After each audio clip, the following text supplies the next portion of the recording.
What makes a community? Today, I had a singular experience where I performed a very brief burial of my great aunt Mari, who passed away a couple weeks ago. And due to the pandemic and all the restrictions, the necessary restrictions that we are experiencing, we were not able to do the normal funeral and committal at the cemetery. And so I was the only one outside at the time at the place where she was interned. And I did the shortest rite of committal that I've ever done. It was just a few minutes.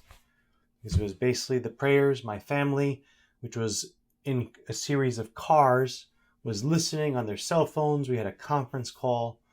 And just after these few minutes of the prayer, I returned to my vehicle.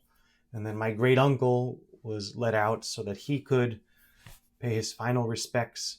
None of us were allowed to get close to the casket.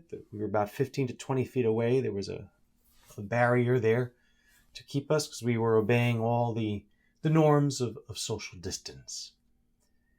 And as I walked back to my vehicle before my great uncle got out and passed my family, and of course we were all weeping, the original pain, which of course was the loss of my great aunt, was compounded by the additional loss of not being able to embrace and comfort each other. To weep, but not be able to feel that connection, a physical connection, because of the physical limitations of social distancing, which is necessary. And yet, we wouldn't say that because we weren't able to connect or that we weren't able to have the funeral as we normally would, we'll have it later, of course, that we're not family or that we didn't experience that as family. What is it that makes us family when there's this physical distance, literally physical distance that is necessary? What is the nature of our bond as family? We know that bond is the love that we share, and we don't stop being family due to social distancing. Is it the exact same thing to experience it in this way? No, of course not. There is a difference. But we still find ways to live as family, to experience family, and it requires some persistence and creativity. And also remembering that things will not always be this way. Sooner or later, this will pass. We could ask ourselves the same questions when we talk about the community that is the church.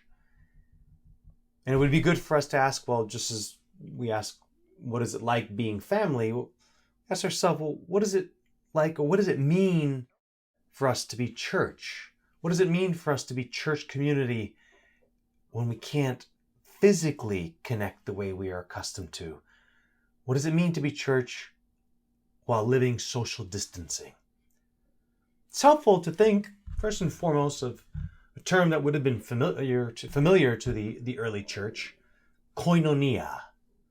It's a Greek word that means fellowship or communion with God, but also with each other. And as we reflect on this term koinonia, communion, it's good for us to think about, well, what is the nature of our bond as church? Right? What does it mean for us to be the community, the family that is the church? We can get some indication from the Catholic Catechism. If you go to article number 751 in the Catholic Catechism, in the section that speaks specifically about the church, in article 751, it describes three meanings or three ways of understanding church when we often speak about church. Of course, the first one that is often used and is often thought of as the liturgical assembly, right? Mass, when we say we're going to church, right? Usually means we're going to attend Mass. So liturgical assembly.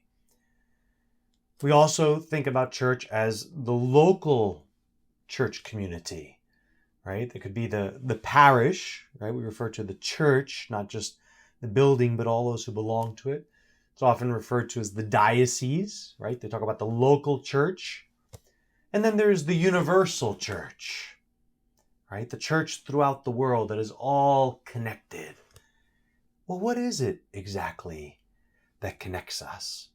If it's not a building, if it's not one particular Mass, it's this communion, this koinonia. And what is the nature of it? It's our faith.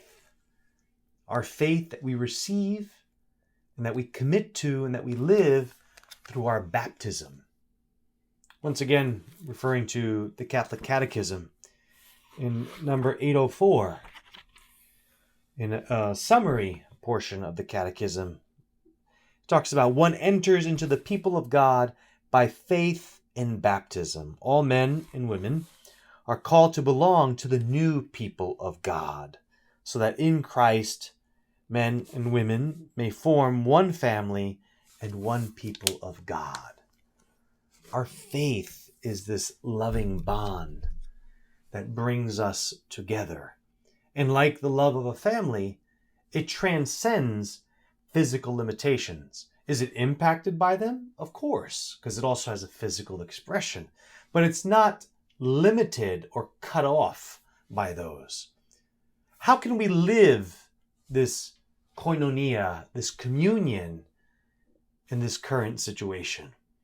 Well, I was listening to a podcast the other day by Bishop Barron, and he was recalling in that podcast how Pope Emeritus Benedict XVI was sharing that the church has three fundamental tasks: to worship God, to evangelize, and to care for the poor, right?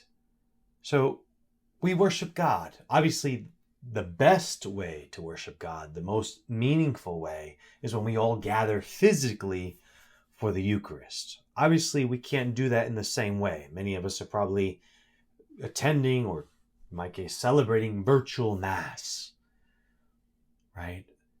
But even though there's a physical limitation, we are still united in faith. We are still collectively worshiping God. And worshiping God is not only done in the Mass. It can be done through other forms of prayer that we can do with those with whom we live, or we can do on the phone. There are myriad ways, or just knowing that while we are praying, others are praying at the same time that we are. We can evangelize. We don't need to be physically present, although obviously physical presence assists with that. We can witness to our faith. How do we witness to the hope and the belief in the resurrection during a time when we're seeing a lot of death? That is one of the ways that we can evangelize, through our testimony of life. And we can still use the various means before us to proclaim Jesus to others. And of course, caring for those in need. Obviously, that is greatly challenged by physical limitations, social distancing, but not impeded altogether. First and foremost, there might be people with whom we are living that we could care for. We might be able to arrange for someone to receive much needed care. We might also be able to, if we have in fact means, if we're not among those who are struggling economically, we might be able to provide for others. And we might be able to help others to do the same. We might be able to point people in the direction of those who can do that. And these three tasks, if we all do them together in communion, in a koinonia, we are living communally our identity, our bond as church. Yes, there is a difference, but physical dimensions, the physical dimension of our faith, the ability to gather physically, is just one dimension. It's an important one, but it's not the only one, and it does not eliminate or break our communion. It requires us, though, to be creative, to persist, to reach out. Because you see, Ultimately, the communion that we live as church, the koinonia that we live, is by design, by God's design, meant to unite us to each other here on earth, but also with the church in heaven and for all eternity. Once again, we look to the Catechism in article numbers 954 to 959. It speaks about the communion of the church of heaven and earth. And specifically in 959, it says, "In the one family of God, for if we continue to love one another and to join in praising the most holy Trinity, all of us who are sons of God and daughters, and form one family in Christ, we will be faithful to the deepest vocation of the church."